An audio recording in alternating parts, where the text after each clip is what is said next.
আজব প্রেমের গজব কাহিনী। দর্শকদের জন্য এই মুহূর্তের একটি বিশেষ সংবাদ। আজব প্রেমের গজব কাহিনী। অবৈধ প্রেমের টানে দুই সন্তানের পিতার হাত ধরে পালিয়ে গেল করিমগঞ্জ জেলার নিলামবাজার তামুয়া আলমখানি গ্রামের এক 24 বছরের রুমানা বেগম নামের এক গৃহবধূ। ঘটনার বিবরণে জানা গেছে যে দীর্ঘ 1 বছর ধরে পার্শ্ববর্তী গ্রামে দুই সন্তানের পিতা শরীফুদ্দিনের সঙ্গে অবৈধ প্রেমপূর্ব চলচ্চিত্র নিলামবাজার তামুয়া আলমখানি গ্রামে জামিল উদ্দিনের স্ত্রী রুমানা বেগমের সঙ্গে। এরই পরিণতিতে ঘটে শেষ পর্যন্ত প্রেমিকার পালিয়ে যাওয়ার ঘটনা।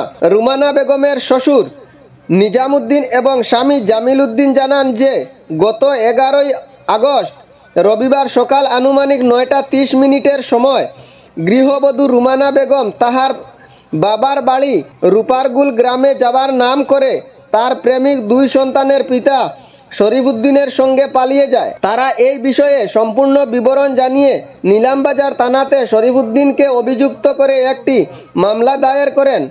পালিয়ে যাওয়া গৃহবধূ রুমানা বেগমের স্বামী জামিল উদ্দিন জানান যে তার স্ত্রী রুমানা তার অজান্তে তার প্রেমিক শরীফের সঙ্গে কয়েকটি ফটো তুলে ফেসবুকে ও পোস্ট করে। তারা আরও জানান যে পুলিশ তদন্তে নামলে এখনও পর্যন্ত প্রেমিক শরীফুদ্দিন এবং প্রেমিকা গৃহবধূ রুমানা হাদিস পাননি। রুমানা বেগমের স্বামী জামিল উদ্দিন জানান যে তাদের গ্রামের জুয়াইর রহমান নামক এক দালালের সহযোগিতায় রুমানা বেগম এবং শরীফুদ্দিন হাইলাকান্দি জেলার কোনো এক জায়গায় আত্মগোপনে করে আছে বলে তাদের অনুমান। তারা এ বিষয়ে উপযুক্ত তদন্তের মাধ্যমে পালিয়ে যাওয়া গৃহবধূ রুমানা বেগমকে উদ্ধার সহ তার প্রেমিক শরীফুদ্দিনকে আইনের আওতায় এনে গ্রেফতার করার জন্য করিমগঞ্জ জেলা প্রশাসন ও হাইলাকান্দি জেলা প্রশাসনের কাছে জোরালো দাবি জানান।